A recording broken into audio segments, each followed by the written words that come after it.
आज हम आपको बताएंगे प्रधानमंत्री नरेंद्र मोदी के वर्किंग स्टाइल के बारे में।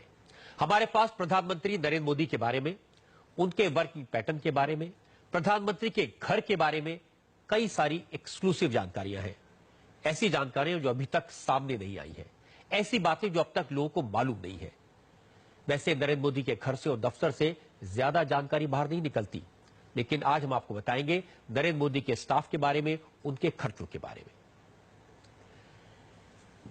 पहली बात यह कि प्रधानमंत्री बनने के बाद नरेंद्र मोदी ने अपने घर पर, दफ्तर में और सिक्योरिटी में आज भी वही लोग हैं जो मनमोहन सिंह के स्टाफ में थे। नरेंद्र मोदी ने जब अपने नए घर 7 आरसीआर में शिफ्ट किया तो उन्होंने स्टाफ नहीं बदला।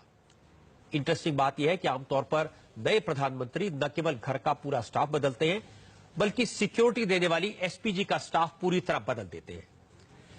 एसपीजी के लोगों को बदलने के पीछे वजह यह होती है कि प्रधानमंत्री की कोई भी बात या कोई भी मूवमेंट लीक ना हो, किसी को पता न चले।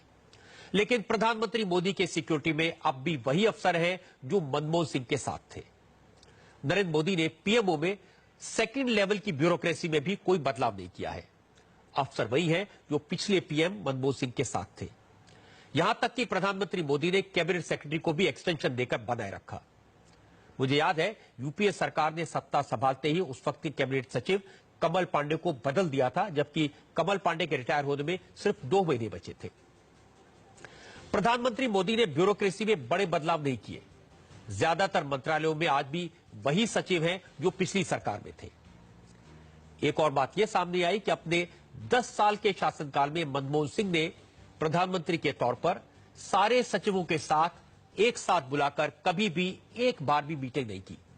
लेकिन मोदी ने प्रधानमंत्री बनते ही सारे विभागों के सचिवों की मीटिंग बुलाई, उनसे लंबी बात की और उन्हें अपना फोन नंबर तक दे दिया। असल में नरेंद्र मोदी के वर्किंग स्टाइल को अब तक उनके अपने लोग भी नहीं समझ पाए। बहुत सारे मंत्री प्राइवेटली ये शिकायत करते हैं कि नई सरकार में पिछली सरकार के अफसर हैं, पिछली सरकार का स्टाफ है, पता ही नहीं चलता कि सरकार बदली है। लेकिन मोदी गुजरात के दिनों से इस बात के कायल है कि अफसर बदलने की जरूरत नहीं होती, मंत्रियों को अफसरों से काम लेना आना चाहिए। नरेंद्र मोदी के वर्किंग स्टाइल की जानकारी से एक और बात पता चली। खर्चा करने के मामले में वो पूरे अहमदाबादी है।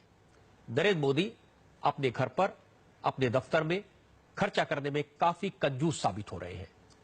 ये बेहतर तरीके से समझने के लिए हम प्रधानमंत्री मोदी के खर्चों को पिछले प्रधानमंत्री मनमोहन सिंह के खर्चों से कंपेयर करते हैं। पहला उदाहरण यह है कि मनमोहन सिंह जब प्रधानमंत्री बने तो उनके लिए नई बुलेट प्रूफ बीएमडब्ल्यू कार खरीदी गई। लेकिन नरेंद्र मोदी ने नई कार पर पैसा नहीं खर्चा। आज भी वो उसी पुरानी बीएमडब्ल्यू कार का इस्तेमाल कर रहे हैं जिसमें मनमोहन सिंह चलते थे। नरेंद्र मोदी ने 7 आरसीआर में शिफ्ट करने के बाद घर पर भी ज्यादा खर्चा नहीं किया। 2004 में जब मनमोहन सिंह प्रधानमंत्री बने तो उन्होंने 7 आरसीआर के रेनोवेशन पर 1,18,51,841 रुपए खर्च किए। 2014 में नरेंद्र मोदी के आने से पहले इस घर पर 70 लाख रुपए खर्च किए गए। नोट करने की बात यह कि नरेंद्र मोदी ने न फर्नीचर बदला, न पर्दे बदले, न पेंटिंग बदली। हालांकि मनमोहन सिंह ने अपनी पसंद से रहने के तरीके के रेनोवेशन करवाया था, लेकिन मोदी ने मनमोहन सिंह के लाए हुए सामान को बिल्कुल नहीं बदला। उसी फर्नीचर का, उसी पर्दों का इस्तेमाल किया। उन्होंने खर्चा किया 7 आरसीआर को हाईटेक बनाने में, फ्रेश पेंट कराने में और एक मीटिंग रूम बनवाने में। एक और इंटरेस्टिंग बात यह है कि मनमोहन सिंह ने 7 आरसीआर छोड़ने के बाद जब मोतीलाल नेहरू मार्ग के नए बंगले पर शिफ्ट किया तो इस नए बंगले के रेनोवेशन पर भी 1,76,38,377 रुपए खर्च किए गए, जो मोदी के 7 आरसीआर के मुकाबले काफी कम थे। आपकी अदालत में नरेंद्र मोदी ने बताया था कि मैं पक्का अहमदाबादी हूं, एक तरफ के टिकट में 2 तरफ की यात्रा करता हूं। उन्होंने यह भी बताया था कि कैसे अमिताभ बच्चन को 1 रुपया दे बगैर गुजरात के पूरे टूरिज्म का कैंपेन करवा लिया। अब भी वो न कार पर खर्चा कर रहे हैं, न घर को डेकोरेट करने में। वैसे नरेंद्र मोदी खाने पीने पर भी ज्यादा खर्चा नहीं करते, लेकिन ये लाइफस्टाइल नरेंद्र मोदी की आदत है। वो आरएसएस के प्रचारक थे, तब से खर्चे बचाना और कम पैसे में काम चलाना उन्होंने सीख लिया। अब तक जो हमने खर्चे आपको बताए ये स्थायी खर्चे थे, परमानेंट खर्चे थे। लेकिन नरेंद्र मोदी ने प्रधानमंत्री बनने के बाद रोजमर्रा के कई और खर्चे भी बचाए हैं। नरेंद्र मोदी का डेलीगेशन मनमोहन सिंह के मुकाबले में काफी छोटा होता है। मनमोहन सिंह जब विदेश यात्रा पर जाते थे तो उनके साथ अफसर, डॉक्टर, मीडिया और सिक्योरिटी के 43 से 49 लोग हुआ करते थे, जबकि प्रधानमंत्री मोदी के विदेशी दौरों पर सिर्फ 28 से 33 लोग साथ गए। मनमोहन सिंह ने 2014 में भारत के अंदर जो घरेलू दौरे किए, उस समय उनके साथ 23 से 41 लोग होते थे। मोदी के डोमेस्टिक टूर्स में उनके साथ 21 से लेकर 31 तक लोग उनके साथ गए। बहुत से लोगों की यह शिकायत है कि मोदी जब विदेश पर जाते हैं तो अपने ज्यादातर लोगों को साथ नहीं ले जाते। आमतौर पर प्राइम मिनिस्टर के स्टाफ की और मंत्रियों की ख्वाहिश होती है कि वो प्राइम मिनिस्टर के प्लेन में जाएं, उनकी हवा बनेगी। लेकिन मोदी का स्टाइल अलग है, वो काम से काम रखते हैं। इसलिए मीडिया को भी शिकायत है कि वो अपने साथ सिर्फ दूरदर्शन और एजेंसी के पत्रकारों को ले जाते हैं। असल में मीडिया को, पत्रकारों को साथ ले जाने की परंपरा पंडित नेहरू के जमाने से थी, लेकिन मोदी ने इसे खत्म कर दिया। अब आपको बताते हैं कि मनमोहन सिंह और नरेंद्र मोदी के काम करने के स्टाइल में क्या फर्क है।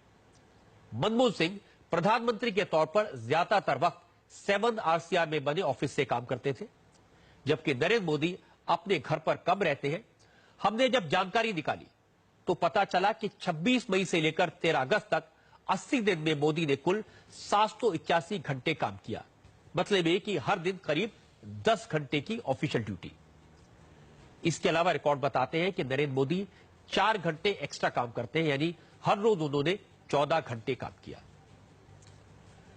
नरेंद्र मोदी अपने आप को देश का मजदूर नंबर 1 कहते हैं। लाल किले से भी उन्होंने अपने आप को प्रधान सेवक कहा था। अच्छी बात है कि वो इसे करके भी दिखा रहे हैं। उनके साथ ही अमित शाह कहते हैं कि मोदी न सोते हैं न सोने देते हैं।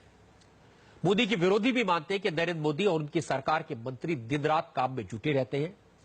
मुसीबत उन सरकारी अफसरों की है जिन्हें काम न करने की आदत पड़ गई थी।